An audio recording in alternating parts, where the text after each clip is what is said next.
కూటమి ప్రభుత్వం కక్షపూరితంగా వ్యవహరిస్తోందన్నారు మాజీ మంత్రి విశ్వరూప్ తనయుడు శ్రీకాంత్. తనకు సంబంధం లేని కేసులో అరెస్టు చేసి ఇబ్బందులకు గురి చేశారని ఆవేదన వ్యక్తం చేస్తున్నారు. 36 రోజుల తన జైలు జీవితంలో ఎంతో మానసిక క్షోభ అనుభవించానని తెలిపారు. కోనసీమ జిల్లాలో కష్టాల్లో ఉన్నవారిని ఆదుకోవడమే తప్ప ఎవరికీ అన్యాయం చేయలేదంటోన్న మాజీ మంత్రి విశ్వరూప్ తనయుడు శ్రీకాంత్తో మా ప్రతినిధి హరీష్ ఫేస్ టు ఫేస్. రాష్ట్రంలో కూటమి ప్రభుత్వం అధికారంలోకి వచ్చాక ప్రతిపక్ష పార్టీల మీద కక్షపూరిత ధోరణితో అనేక అన్యాయాలు అక్రమాలు కూడా జరిగాయి. అనేక మంది మీద కేసులు ఫైల్ చేయడం జరిగింది. సోషల్ మీడియా కార్యకర్తలు అయితే ఇంకా కేసులు, వందలాది కేసులు ఇంకా కొనసాగుతూనే ఉన్నాయి. అభివృద్ధి గురించి ఆలోచించడం మానేసి ప్రతిపక్ష నేతల టార్గెట్గా చేసుకుని కూటమి ప్రభుత్వం వ్యవహరిస్తుందనే విషయం అనేక సందర్భాల్లో స్పష్టమైంది. 2 సంవత్సరాల క్రితం జరిగిన సంఘటనకు సంబంధించి మాజీ మంత్రి పినిపి విశ్వరూప్ తనయుడు శ్రీకాంత్ను అందులో ముద్దాయిగా చేసి అరెస్ట్ చేయడం జరిగింది. 36 రోజుల పాటు రిమాండ్లో ఉంచారు. అనేక ఇబ్బందులు ఎదుర్కొని శ్రీకాంత్ బెయిల్పై బయటికి రావడం జరిగింది.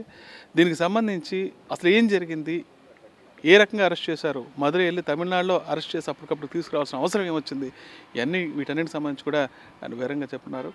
సార్ చెప్పండి, 6 నెలలు అధికారంలోకి వచ్చింది, ఇచ్చిన హామీ ఒకటి కూడా నెరవేర్చలేదు. బట్ మీ దగ్గరికి వచ్చేటప్పటికి మేఘాల మీద 2 సంవత్సరాల క్రితం జరిగిన సంఘటనకు సంబంధించి మమ్మల్ని మధురైలో అరెస్ట్ చేశారు. అసలు ఏం జరిగింది, దీనికి సంబంధించి వాస్తవాలు ఏంటి? అందరికీ నమస్కారం.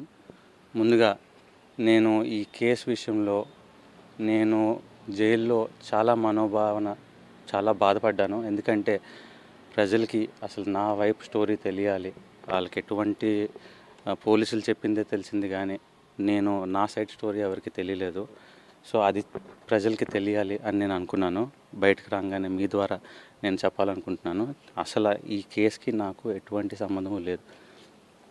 చనిపోయినాడు కుర్రాడు నాతో పాటు వచ్చి 2-3 సార్లు తిరిగాడు, నాతో పాటు ఫోటోలు తీసుకున్నాడు. ఒకసారి అభిమానంతో నాకు వాళ్ళ కొడుక్కి పేరు పెట్టాలని చెప్పాడు, పేరు పెట్టాం. అంతవరకే తెలుసు. అసలు ఎటువంటి సంబంధం లేని నన్ను ఈ కేసులోకి ఇన్వాల్వ్ చేసి రాజకీయ కక్షలతో నన్ను ఈ కేసులో ఇన్వాల్వ్ చేయడం జరిగింది. Totally framed. అసలు నాకు ఈ కేసుకి ఎటువంటి సంబంధం లేదు. అసలు సడన్గా ప్రభుత్వం మారింది. 2 సంవత్సరాల క్రితం జరిగిన కేసు అది.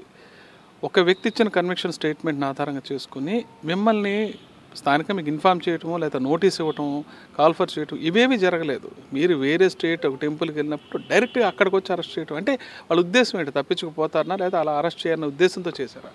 సార్ అసలు అలాంటిది ఏమైనా ఉంటే, నేను తప్పు చేసే ఉంటే ఏ యాంటిసిపేటరీ బెయిల్ అనేది నేను అప్లై చేసుకుని ఉండాలి.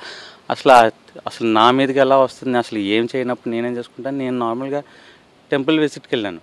టెంపుల్ విజిట్కి వెళ్తే సడన్గా ఆ రోజు మార్నింగ్ టీవీలో రావడం జరిగింది, ఏవన్గా పెట్టారని చెప్పేసి అది అప్పటికప్పుడు వచ్చేసి నేను మధురై టెంపుల్ విజిట్లో ఉంటే అక్కడ నుంచి తీసుకురావడం జరిగింది. It's all happens in few hours. I don't even have any information. అసలు ప్రాసెస్ ప్రకారం they should have given us notice. No such regulations, rules and regulations were followed. ఈ రకంగా మేము అసలు ఎప్పుడు ఆలోచన ప్రభుత్వం ఇటువంటి చర్యలు తీసుకొని ప్రజలు హర్షిస్తారు. అసలు దట్ ఈస్ వెరీ అన్ఫార్చునేట్. ప్రజలు ప్రభుత్వం ఇచ్చారు, మెజారిటీతో ఇచ్చారు. ఎప్పుడు కూడా ప్రజలకి ఏం చేయాలని ఆలోచించాలి. కానీ ఈరోజు మనం చూస్తుంటే ఎలా కేసులు పెట్టాలా, ఎలా ఇరికించాలని చూస్తున్నట్టుంది. This is not right. ప్రజలందరూ కూడా చూస్తున్నారు.